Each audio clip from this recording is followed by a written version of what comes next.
नमस्कार दोस्तों, मैं हूं भारती पाटनी। स्वागत है आपका मेरे चैनल तकदीर ग्रहों से भी। दोस्तों, आज मैं आप लोगों के लिए एक जन्म पत्रिका लेकर के आई हूं। उसका मैं आप लोगों के सामने विश्लेषण करूंगी। तो ज़्यादा देर ना करते हुए चलिए जन्म पत्रिका का विश्लेषण स्टार्ट करते हैं। इन्होंने अपना नाम ना बताने की शर्त रखी है, इस वजह से मैं इनका नाम नहीं बताऊंगी। मैं बता दूंगी कि ये 1992 के हैं। तो चलिए इनकी जन्म पत्रिका का विश्लेषण स्टार्ट करते हैं। तो इनका जन्म कन्या लग्न में हुआ है। छठी राशि यहाँ पर लिखी हुई है, इसका मतलब कन्या लग्न में इनका जन्म हुआ है, यानी कि पृथ्वी तत्वी लग्न को लेकर ये पैदा हुए हैं।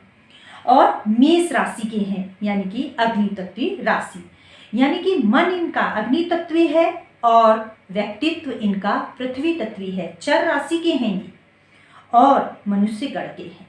तो चलिए इन्हीं चारों को मिलाकर मिला जुला स्वरूप बताती हूं। मैं इनका एक व्यक्तित्व के बारे में बताती हूँ। अग्नि तत्वी राशि के हैं तो गुस्सैल होंगे, इनको गुस्सा बहुत जल्दी आता होगा, आक्रामक हो जाती होंगे। चूंकि मनुष्य गण के हैं तो परिस्थिति के अनुसार अपने को ढालना जानते हैं। पहले ये जिद करते हैं किसी चीज को प्राप्त करने की, लेकिन वो जब इनको पता चल जाता है ये चीज मेरे बस से बाहर है, तो ये परिस्थिति के अनुसार अपने आप को ढाल लेते हैं। चर राशि के हैं, चलते रहते हैं, एक जगह रुकते नहीं है, लेकिन परिवर्तनशील है। और पृथ्वी तत्वी लग्न के हैं तो यानी कि पृथ्वी तत्वी लग्न अग्नि तत्वी राशि, तो पृथ्वी बिना अग्नि के नहीं है, समानता है, तो सफलता इनकी थोड़ी आसान हो जाएगी। तो इस तरीके के व्यक्तित्व को लेकर के ये पैदा हुए हैं। दूसरी बात अगर मैं बताऊं, योग कारक ग्रहों की बात मैं करूं तो कन्या लग्न में पहला योग कारक ग्रह बुध, शुक्र, दूसरा शुक्र और तीसरा शनि बन जाएगा। तो बुध की बात करूं तो लग्नेश जाकर के भाग्य भाव में बैठा है, तो इसका मतलब जातक जन्मजात भाग्यशाली है। इनका भाग्य पग पग पर इनका साथ देने वाला है। और भाग्य भाव का स्वामी अगर मैं देखूं, नवम भाव का स्वामी देखूं, तो वो नवम भाव पे ही बैठा है, वो भी स्वराशि का होकर। तो ये स्थिति अत्यंत श्रेष्ठ है कि लग्नेश जाके नवम भाव में और नवमेश नवम भाव में ही बैठा है, यानी कि जातक अत्यंत भाग्यशाली है। पैतृक धन संपत्ति के योग भी बहुत अच्छे देखे जा रहे हैं। इनके पास पर्याप्त मात्रा में अचल संपत्ति देखी जा रही है। चलिए योग कारक ग्रहों, दो योग कारक ग्रहों के विषय में मैंने आपको बता दिया। तीसरे योग कारक ग्रह की बात मैं बताऊं तो शनि बन जाता है। तो शनि मकर राशि का होकर के पंचम भाव में बैठा है। ये भी बहुत अच्छी स्थिति है कि शनि स्व राशि का होकर के बैठा है, तो ये इनको बहुत अच्छी विद्या बुद्धि देने वाला बनेगा। इनकी शिक्षा अच्छी जाएगी। हालांकि शनि के पास बल, अंश बल से शनि इतना बली नहीं है, 24 अंश का होकर के बैठा है और ये सम राशि है। तो बाल्यावस्था का देखा जा रहा है तो शनि के पास इतना बल नहीं है, लेकिन फिर भी जितनी भी इन्होंने पढ़ाई की होगी वो अच्छे स्तर पर की होगी। मैं जानती हूँ उनको ये पढ़ने में अच्छे रहे हैं। 12th तक की इन्होंने एजुकेशन लेने के बाद ये अभी गवर्नमेंट जॉब कर रहे हैं। और सरकारी नौकरी ये क्यों कर रहे हैं, इसके लिए भी कारण है, क्योंकि सूर्य इनका भाग्य भाव में जाकर के बैठा है। हालांकि वो नीच राशि का है, शुक्र की राशि में बैठा है, लेकिन सूर्य 15 अंश का होकर के बैठा है, यानी कि पर्याप्त युवावस्था का होकर के बैठा है। मंगल भी इनका 14 अंश का है, तो मंगल और सूर्य के पास पर्याप्त बल था, इसलिए इनको आसानी से सफलता मिल गई और ये गवर्नमेंट एम्प्लॉयजर है। तो चलिए इनकी प्रश्नों की तरफ बढ़ते हैं। तो इन्होंने कुछ सवाल पूछे हैं मुझसे। तो पहला सवाल, चलिए पहले सवाल को क्लियर कर देते हैं। इन्होंने पहला सवाल ये पूछा है कि इनके जीवन में धन की स्थिति कैसे रहेगी। तो ऑब्वियसली आपने जान लिया कि ये गवर्नमेंट एम्प्लॉयजर हैं, तो पैसा तो ये कमाते ही हैं। तो इस विषय में मैं चर्चा नहीं करूंगी। मैं इस विषय में चर्चा करूंगी कि इनका धन क्या संचित हो पाएगा, ये जितना पैसा कमाएंगे संचित कर पाएंगे। तो चलिए मैं धन भाव की तरफ चलती हूँ। तो द्वितीय भाव धन भाव है। धन भाव में 7वीं राशि, यानी कि 7वीं राशि का स्वामी बन जाता है शुक्र, जाकर के धन भाव में बैठा है। डिग्री वाइज भी अच्छा है, धन भाव में बैठा है। तो इसका मतलब क्या है कि धन की स्थिति तो अच्छी है आपके पास, लेकिन संचित हो पाएगा कि नहीं, चलिए जानते हैं।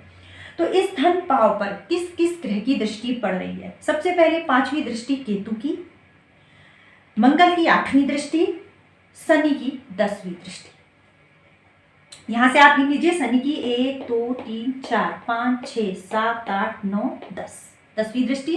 केतु की 1 2 3 4 5वीं दृष्टि। मंगल की 1 2 3 4 5 6,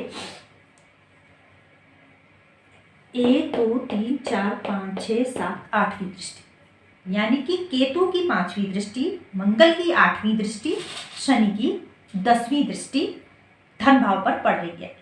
और आय भाव का स्वामी चंद्रमा बन करके अष्टम भाव में बैठा है। तो यानी कि जो आपका धन होगा चलायमान होगा, आएगा और जाएगा, संचित नहीं हो पाएगा, क्योंकि 3 पाप ग्रहों की दृष्टि पड़ रही है। तो आपके पास धन आएगा लेकिन धन आप संचित नहीं कर पाएंगे। आप 1000 कमाएंगे तो 1000 से ऊपर का खर्चा आपके सामने खड़ा होगा। तो चलिए, ये हो गया इनका पहले प्रश्न का उत्तर मैंने दे दिया। अब दूसरा सवाल था इनका कि माता के साथ संबंध कैसे रहेंगे, घर का वातावरण कैसा रहेगा। तो घर का अगर वातावरण में बताऊं तो ये कुटुंब स्थान भी है, इसमें 3 पाप ग्रहों की दृष्टि पड़ रही है, प्लस ये आपके माता के घर है, यहाँ पर राहु बैठा है। तो घर में घरेलू कलेश की स्थिति दिख रही है। आपके घर में ये प्रकार कुछ ना कुछ घरेलू क्लेश की स्थिति हमेशा बनी रहेगी।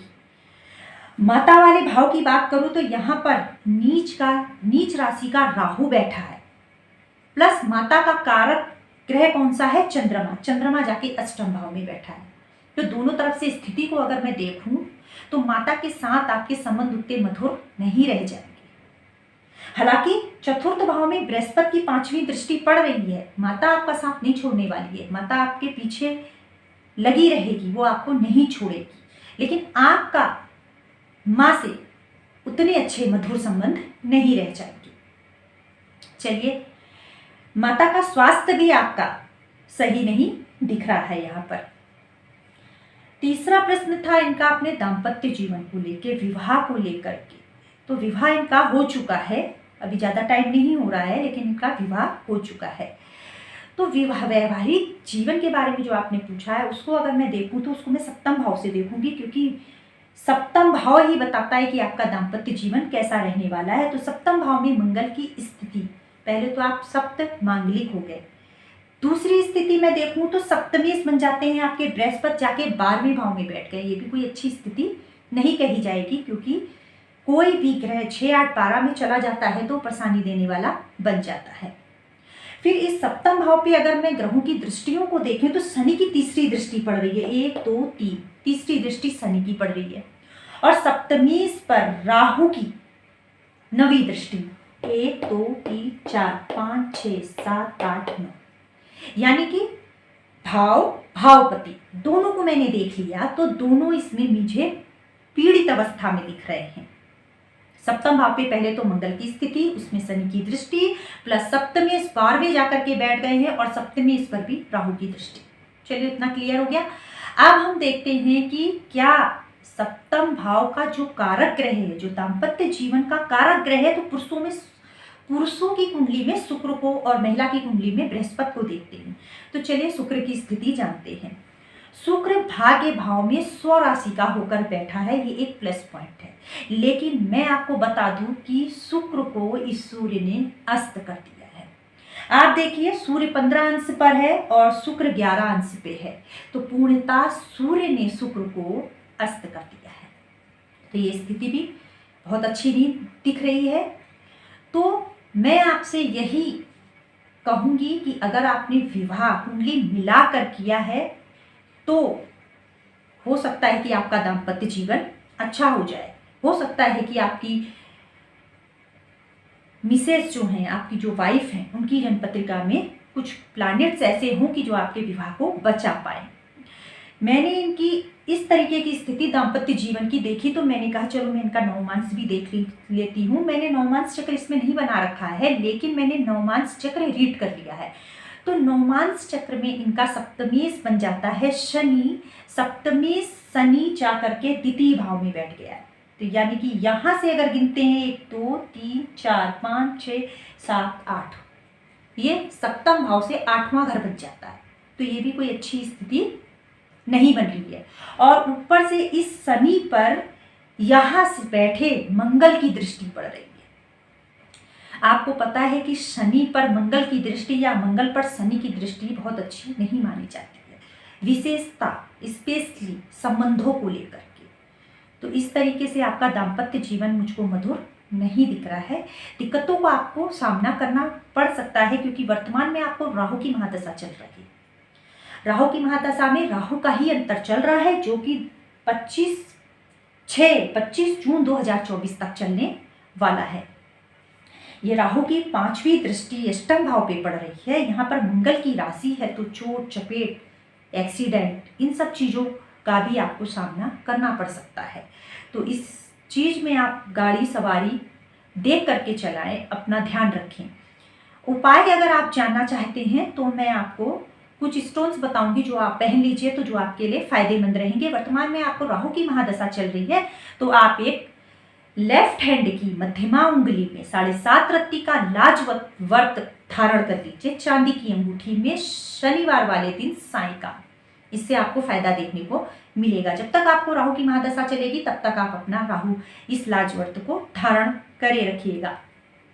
दूसरा अगर स्टोन में बताऊं तो आप अपने लग्न के अनुसार पन्ना धारण कर सकते हैं।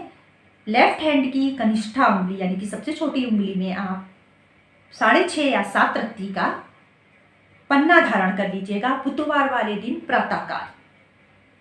तो आपको मैंने आपकी सवालों के हिसाब से आपकी जन्म पत्रिका का विश्लेषण कर दिया। आशा करती हूँ कि आप सभी को मेरा ये विश्लेषण पसंद आया होगा और अगर आप भी अपनी जन्म पत्रिका का विश्लेषण इसी तरीके से कराना चाहते हैं तो आप दिए गए नंबरों पे कांटेक्ट करके आप ये विश्लेषण करवा सकते हैं।